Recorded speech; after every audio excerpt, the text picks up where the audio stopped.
de uma águia de avivamento, que abateu toda a nação. Não foi só o Acre, que fez com que países e amigos chorassem. 9 meses depois, regressando aqui, não tem como dizer que o clima fica o mesmo. Mas, igreja, nós precisamos começar a aprender sobre eternidade. Diga, eternidade. O que é eterno é eterno. Você é eterno. Ninguém aqui é o que vê. Eu sou o meu espírito. Eu não sou a minha carne. Eu sou um espírito que possui uma alma e mora no corpo. Um dia, todos aqui vão ter que deixar esse corpo, que volta para o pó, mas o espírito volta para Deus, que o deu. Nós não somos nossos, nós somos dele. Nós não morremos, nós voltamos para casa. Não é qualquer pessoa que volta para casa precocemente. Não é. É só eleitos. Indivíduos que têm uma chamada específica de Deus. Que virá com Jesus. E virão com Jesus para buscarem a igreja. Eles fazem parte de um clã especial. Não é comum. Eles fazem parte de uma seleção de Deus. Esse ano, Deus chamou meu irmão. O ano passado, Deus chamou meu irmão. Chamou o apóstolo Samuel, o apóstolo Rui. Chamou 2 apóstolos do Acre. Deus chamou mais de 25 pastores conhecidos da nação. Foi o ano passado. Deus fez isso. Por que Deus chamou? Porque Ele tem propósitos. Deus não queria magoar vocês. Não queria me deixar ser um líder no Acre. Não queria traumatizar a família, a nação. E não queria deixar o rebanho órfão. Deus queria dizer que Ele está no controle de tudo. E que em meio a essa tribulação todos vão experimentar o ministério do Espírito Santo.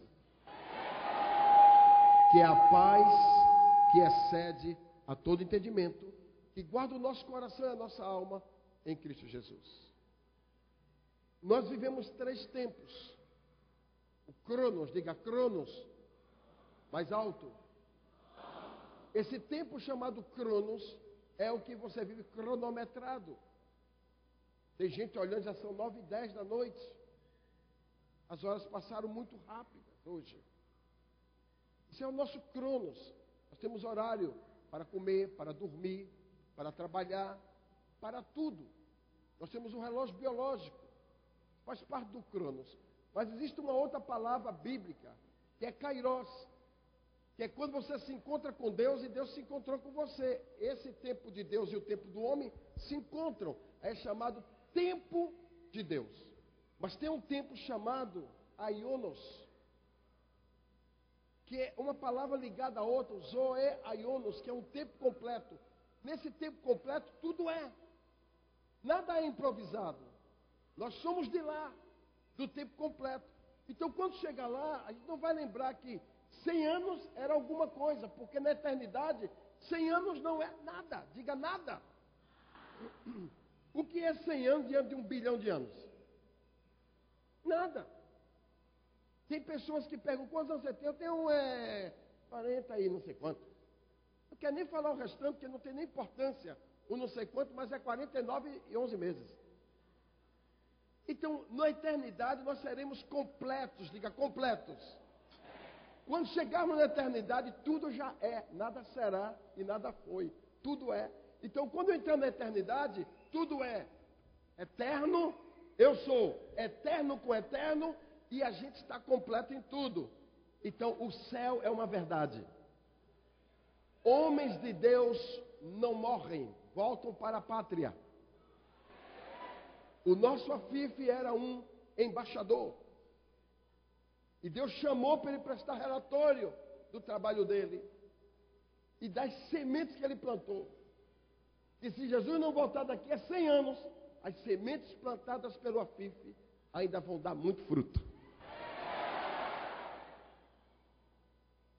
E nós vamos fazer 1 minuto de silêncio pela memória dele, porque eu não posso ignorar esse momento com a Deise, com os filhos, com as matriarcas que aqui estão, com as ovelhas, com o M12, com a Igreja de Jesus. Eu não posso ignorar, chegar aqui e achar que está tudo resolvido. É resolvido na questão espiritual e na elaboração da alma. Mas saudade, querido. Saudade. Daiane me fez chorar essa semana. Postou uma foto dele beijando ela. Claro que a gente sente, óbvio. Ninguém quer repetir essa dor. E a Bíblia diz, não passaremos pela mesma angústia 2 vezes. Então a gente sabe que tudo foi uma lição para todos. E todo mundo tem que ser alfabetizado para entender a cartilha de Deus, o que Deus quer nos dizer nesse tempo. Não é nada para nos magoar, é para edificar a nossa fé e treinar mais a nossa liderança. E saber que Deus está no controle de tudo e que Ele é Senhor sobre todos. Amém? Vamos fazer 1 minuto de silêncio. Solte as mãos, por favor. Valendo.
Espírito Santo maravilhoso, meu doce amigo, meu fiel companheiro, obrigado pela paz que tem nesse lugar e obrigado pela restituição da alegria. Só o Senhor faz isso.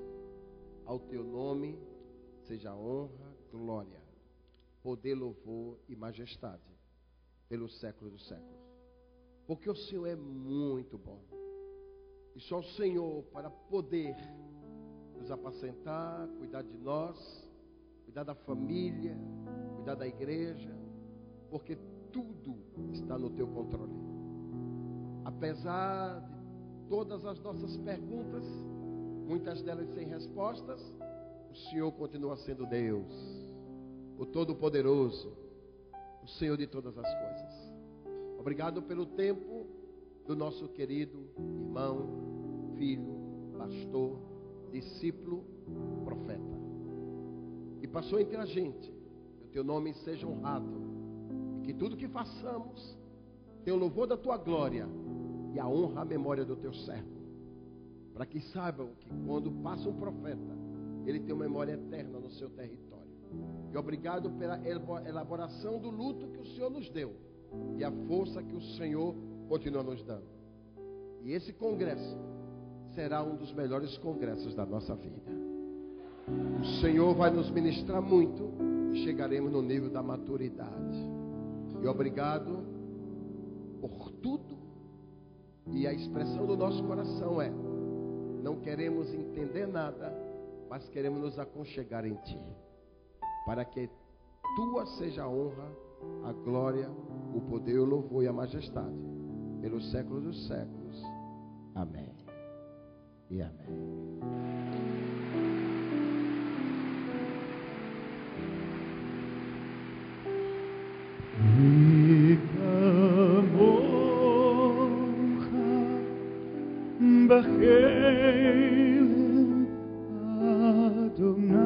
Quem é Deus como nosso Deus?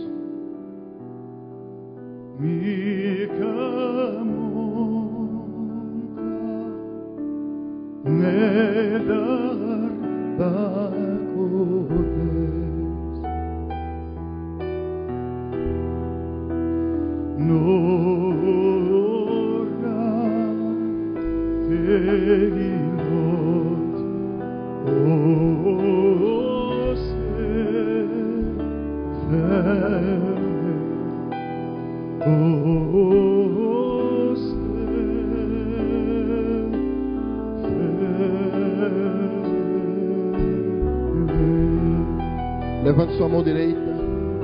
Não há Deus como nosso Deus. Não há Senhor como nosso Senhor. Não há governo como Ele. Aquele que estabelece todas as coisas. Aquele que tem o governo sobre tudo e sobre todos. Na sua boca está o sim. Na sua boca está o amém. Porque aprove a Ele estabelecer um antes e um depois na vida do seu povo. Levante as duas mãos.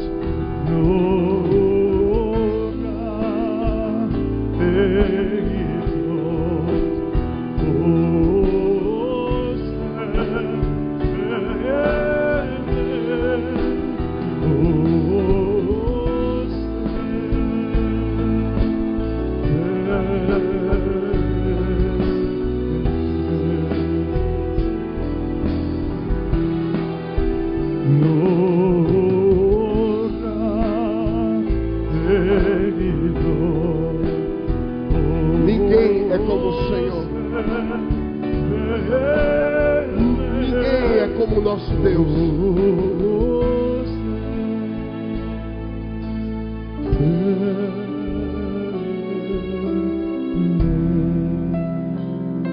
Vamos dar um aplauso ao Senhor.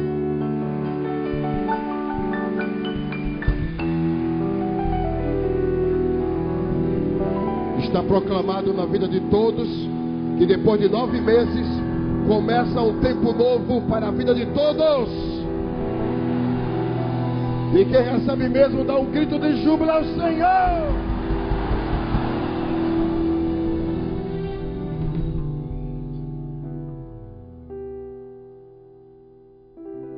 Poder sentar, filhos.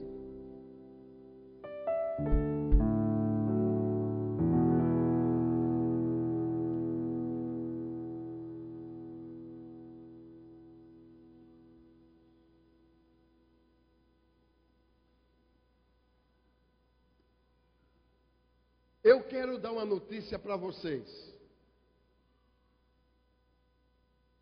Eu quero dar uma boa notícia para vocês. Eu quero dar uma excelente notícia para vocês. Você está sentado ao lado de uma pessoa perfeita. Não, eu não vi agora, eu recebo. Eu não vi agora a convicção. Eu não vi agora se apossarem da bênção. Eu vou repetir algo que vai ser um escândalo. Eu estou diante da pessoa mais perfeita que eu conheço. Quem é que toma posse dessa palavra? Diga a pessoa ao seu lado: meu irmão, você é perfeito. Agora, meu irmão, você é perfeito como o René é perfeito. Ah, isso é fácil. Você é perfeito como Elias é perfeito. Mais fácil ainda. Você é perfeito como a Daiane é perfeita. Aí é que eu tiro de letra. Você é perfeito como Deus é perfeito. Aí eu só recebo, mas eu não quero tanto, né? Porque eu sou perfeito. Diga, é perfeito. Diga, você é perfeito. Diga, mulher, seu marido pode ter te colocado todos os defeitos, mas você é perfeita. Viu que a autoestima aqui está baixa? Mulheres, vocês são perfeitas. Mulheres, eu não estou mentindo. Eu não estou ganhando nada para te dar esse elogio. Homens, vocês são perfeitos. Alguns feios, mas perfeitos. Fazer o quê? Estou falando de mim mesmo. Não há problema. O que interessa não é a beleza externa, é o caráter que possuímos. Quem aqui toma posse, diga alguma coisa. Você acha que Jesus iria nos pedir alguma coisa que nos colocasse um jugo e não uma ministração? Você acha que Jesus seria desonesto em me dizer, René, você é perfeito, como é perfeito o Pai que está no céu? Eu falar, eu sei, Jesus, que o Senhor só fala isso para poder me agradar e animar a minha fé. Não, você vai ser perfeito, como é perfeito o Pai que está no céu. Então eu quero dizer que você é uma pessoa perfeita. E eu vou dizer o que está escrito lá no livro de Mateus 5, 47, quando Jesus mesmo falou, sejam perfeitos, assim como é perfeito o Pai que está no céu. Diga a pessoa ao seu lado, está falando comigo mesmo. Vamos, fala novamente, está falando comigo mesmo. Diga, eu sou perfeito. Mateus 5,48, ele diz, sede, pois, perfeitos, como o Pai que está no céu é perfeito. Então não me colocou no nível de uma perfeição humana. Ele me colocou no nível de uma perfeição divina. Ele me chamou para um nível que não é comum. Então, maturidade é a chamada do eterno para um avivamento legítimo. E eu tenho que entender que a maturidade vai me fazer líder perfeito em muitas áreas da minha história. Paulo disse, eu sei que uma coisa eu julgo na minha perfeição, que algumas coisas eu não alcancei, mas outras coisas eu já alcancei, mas as que eu não alcancei, eu vou alcançar. Eu quero dizer para você que você já alcançou muita coisa, mas algumas coisas você não alcançou ainda, mas vai alcançar. Só quem não quer fica aí calado, mas quem recebe, se expresse da melhor maneira que você puder, na presença do Senhor. Diga, eu recebo. Algumas coisas eu não alcancei ainda, mas outras coisas eu já alcancei. Mas eu julgo e digo, as que eu não alcancei, eu vou alcançar. Então, Deus sabe que nós temos limites, que nós somos gente, que nós temos dificuldades. Porém, 3 versículos da Bíblia que eu tinha dificuldade de falar, de citar. Uma deles está lá em Lucas 6, 12, seguinte, quando Jesus disse, vamos primeiro curar os enfermos. Depois, limpar os leprosos. Expelir demônios. E ressuscitar os mortos. Você entendeu? E ressuscitar. Nós vamos expelir demônios em nome de Jesus. Nós vamos curar enfermos em nome de Jesus. Nós vamos limpar os leprosos em nome de Jesus. E nós vamos em nome de Jesus. Entenderam? Então, eu não tinha coragem de falar ressuscitar os mortos. Porque a minha revelação de maturidade não havia ainda sido consolidada. Alguma coisa estava disfuncionada. Esse era o primeiro versículo. O outro versículo que eu tinha dificuldade é: sede santos, como é santo o vosso Pai que está nos céus. Que exagero. Precisava exigir um nível de santidade como o Pai que está no céu. Por acaso, a minha cabeça teológica, aqui é céu, seja santo, como o Pai que veio para a terra é santo. Mas eu ter a santidade do Pai do céu na terra, eu acho que é exagero. Minha cabeça teológica. Então era infuncional, porque eu não entendia que santidade é caráter. Tem um caráter aqui na terra, como o trono de Deus mantém o caráter limpo. Tem um caráter aprovado na terra, como o trono de Deus tem um caráter limpo. Tem uma vida aprovada na terra, como no trono tem vida aprovada. Então Deus vai te dar vida aprovada, Deus vai te dar caráter puro, Deus vai te dar caráter limpo, e você será santo em toda a sua conduta. Quem crê, diga alguma coisa e dá um grito de vitória ao Senhor. Santidade é separado, então eu estou separado. Mas quando ele diz perfeito, é o upgrade. É o upgrade da santidade, porque além de eu ter sido separado para ser santo, eu tenho que ser perfeito. Então diga a pessoa ao seu lado: você é perfeito. Diga: olha, se Jesus falou, você é. Diga: se Jesus falou, tome posse. Diga: você é perfeito. Aí, olhe bem no rostinho dessa pessoa. Diga: perfeito. Você vai se perguntar: mas como? Que exagero esse que a Terra Nova está trazendo? E você vai ver que Jesus tinha razão. E você é muito mais do que você pensa que é. E você tem muito mais do que você pensa que tem. E você vai conquistar muito mais do que você pensa que conquistou. E você vai avançar muito mais do que você já avançou. E você vai mudar vidas muito mais do que você já mudou. Vai acontecer um milagre aqui nesta noite de ressurreição de fé, de santidade e de perfeição. Só quem não quer, fique calado e sentado, mas quem recebe, libere o grito de vitória ao Senhor. Ele vai tratar o nosso caráter e vai ser extraordinário o que Ele vai fazer. Muito bem, quando nós entramos nesse nível de maturidade, diga maturidade, nós conhecemos um poder diferente. Um poder que não é comum a homens comuns.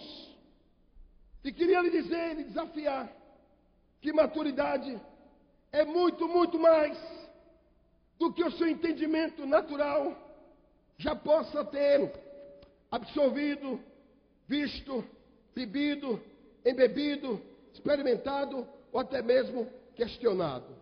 Porque a Bíblia vai mostrando que a maturidade é uma ruptura com as contendas. Quando eu sou maduro, eu não quero contenda na minha vida. Eu não quero ser apenas administrador de problemas. Eu não quero ser um problema. Sou um indivíduo maduro. Então eu tenho resiliência. Diga resiliência. O que é isso? Habilidade de resolver e gerenciar o meu problema. Se você resolver o seu problema, você não vai causar problema para ninguém. E Deus vai te dar uma unção tão poderosa, que essa unção de resiliência, você vai deixar de ser problemático. Olha o que eu estou dizendo, olha que profecia. Você vai deixar de ser problemático. E muito melhor do que isso, Deus vai tirar os problemáticos do nosso caminho. Porque não teremos mais as atrações miseráveis de sermos problemáticos, porque os problemáticos atraem problemas. Eles são grupos homogêneos. E a gente vai descobrir que é uma honra dar fim às contendas. Mas só os tolos e imaturos se envolvem em contendas e as prefere. Provérbio 20, versículo 3. Então só o tolo que gosta e o imaturo que gosta de somar contendas na sua alma e ficar perturbando a vida dos outros e a sua própria vida.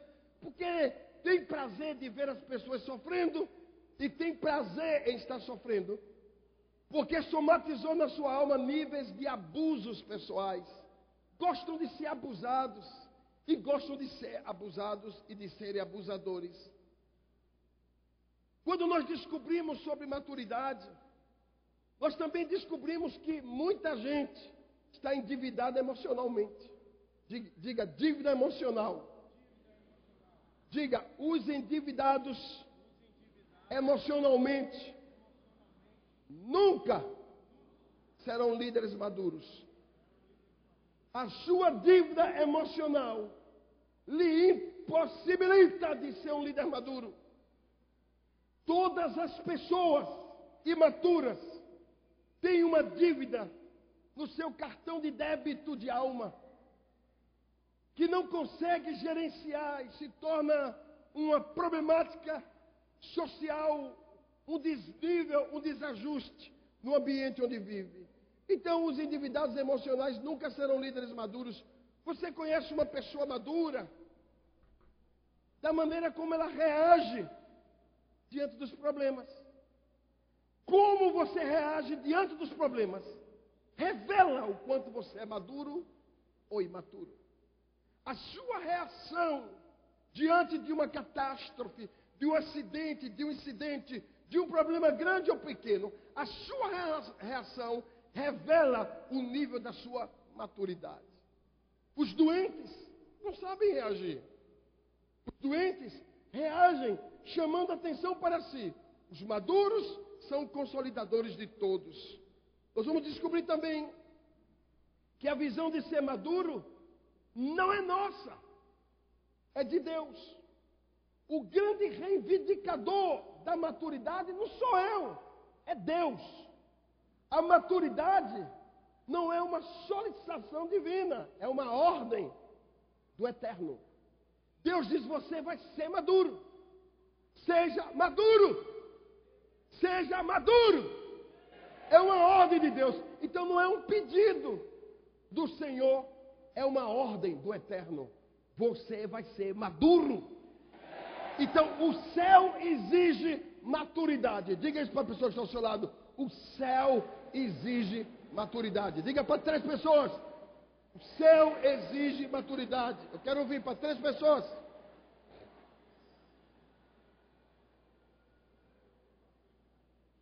As pessoas maduras ganham respeito do trono e ganham credibilidade dos homens. As pessoas maduras são respeitadas em todos os ambientes que elas vão. Porque elas têm palavra de solução, elas têm palavras de vida, elas têm palavras de ordem, elas têm palavra de mudança. Os imaturos não. Eles criam, eles gerenciam, eles são gestores de problemas. Então nós descobrimos que Deus solicita. E aí existem 3 tipos de líderes. O líder comum, que é o imaturo. É possível ser líder. É possível ser um bom líder. É possível ser um grande líder. E reagir com alma de criança. Tem pessoas que são adultas no púlpito, são adultas na fala, são adultas no, entre aspas, relacionamentos de interesse, mas na hora da reação, são crianças emocionais. Não sabem reagir como um líder resiliente, líderes de mudança. Existe outro tipo de líder que são os líderes normais. Diga normais. Diga comuns. Diga normais. Os normais não fazem história. Os normais vivem de acordo com as circunstâncias. Para qualquer lado que o vento sopra, eles correm atrás. Uma das questões do Acre é que os 12 do Acre têm sido unidos. Olha, quando eu digo isso, talvez faça uma interrogação na cabecinha deles. Unidos, mas são. As igrejas do Acre são unidas. O povo do Acre é unido. A visão celular no Acre é uma visão modelo. Isso significa que não é uma visão distraída. São líderes que não são comuns, nem são normais. Então somos